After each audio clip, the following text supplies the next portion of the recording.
Hello friends, आइए हम जानते हैं जब एक प्रोप्राइटरशिप फॉर्म रन करता है और उसका प्रोप्राइटरशिप फॉर्म का जीएसटी में रजिस्ट्रेशन होती है और जब प्रोप्राइटर का डेथ हो जाता है तो उस प्रोप्राइटरशिप फॉर्म में जो अनयूटिलाइज्ड आईटीसी है उसका क्या होगा।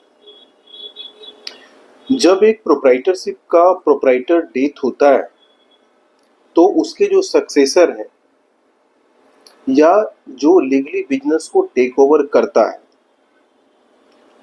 उसमें जो अनयूटिलाइज्ड आईटीसी है वो ट्रांसफर होती है। तो आइए जानते हैं कि उसकी क्या प्रक्रिया है। सबसे पहले जो ट्रांसफर ऑफ बिजनेस होंगे तो अंडर द जीएसटी लॉ जो डेथ ऑफ प्रोप्राइटरशिप है होता है तो उस केस में जो ये ट्रांसफर माना जाएगा या सक्सेशन ऑफ बिजनेस होती है।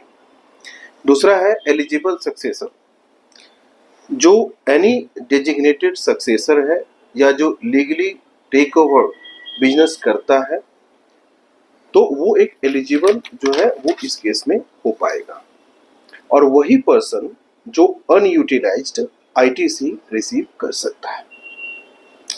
न्यू रजिस्ट्रेशन, जो सक्सेसर है जो दो पर्सन उस बिजनेस को टेक ओवर कर रहा है वो नया जीएसटी रजिस्टर करेगा, यानी उसकी जो रजिस्ट्रेशन होगी वो नए जीएसटी रजिस्ट्रेशन होगी उसका। जब आप नए जीएसटी रजिस्ट्रेशन कर लेते हैं तो आपको एक फाइल करना होगा आईटीसी जीएसटी का जो फॉर्म है आईटीसी 02। तो जो सक्सेसर है जिसने बिजनेस को टेक ओवर किया है प्रोप्राइटरशिप बिजनेस को, उसको जीएसटी का आईटीसी 02 फॉर्म फाइल करना है जीएसटी पोर्टल पे। आप जब ये फॉर्म फाइल करेंगे तभी आप क्लेम कर पाएंगे जो अनयूटिलाइज्ड आईटीसी है जो प्रोप्राइटरशिप बिजनेस का जिसका प्रोप्राइटर का डेथ हुआ है। तो उसमें जो इलेक्ट्रॉनिक क्रेडिट लेजर है जो अमाउंट पड़ा हुआ है अनयूटिलाइज्ड आप उसको ट्रांसफर करेंगे जब आप आईटीसी 02 फॉर्म फाइल करेंगे जीएसटी पोर्टल पे और उसके लिए आपको जीएसटी का जो सक्सेसर है उसके नए जीएसटी रजिस्ट्रेशन कराने होते हैं।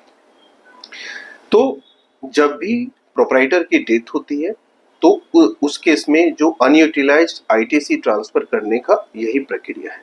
To get more information related to GST litigation, please subscribe our channel.